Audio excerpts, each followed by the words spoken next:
On a tous en tête le terrible drame du viaduc de Gênes il y a presque un an. 43 morts dans l'effondrement du pont. Le rapport sénatorial commandé à l'époque sera dévoilé dans la journée. Vous avez pu le consulter, Emmanuel Dutheil. On y apprend que les ponts français sont dans un état préoccupant, en tout cas certains. Mais ce qui est étonnant, c'est qu'on ne sait même pas précisément combien il y a de ponts dans l'Hexagone. Il y a entre 200 et 250 000 ponts en France. Impossible d'être plus précis, il n'y a aucun recensement exhaustif. La quasi-totalité de ces ponts est gérée par les collectivités territoriales et environ 1 sur 10 est en mauvais état et pose des problèmes de sécurité. C'est énorme, la situation s'est particulièrement aggravée ces 10 dernières années selon les auteurs de ce rapport. Cette situation s'explique notamment parce qu'il n'y a pas assez d'argent, il n'y a pas assez de moyens humains également.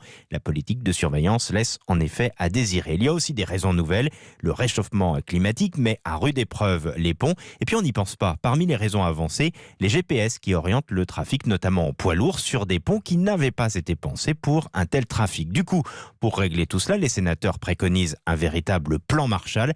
La priorité, augmenter les moyens consacrés à l'entretien des ponts. Ça se calcule en milliards d'euros sur les années à venir. Du côté du ministère des Transports, on affirme que l'on va regarder ce rapport, mais qu'il existe déjà les premières réponses, notamment financières, dans la loi mobilité qui vient d'être adoptée au Parlement. Emmanuel Dutheil.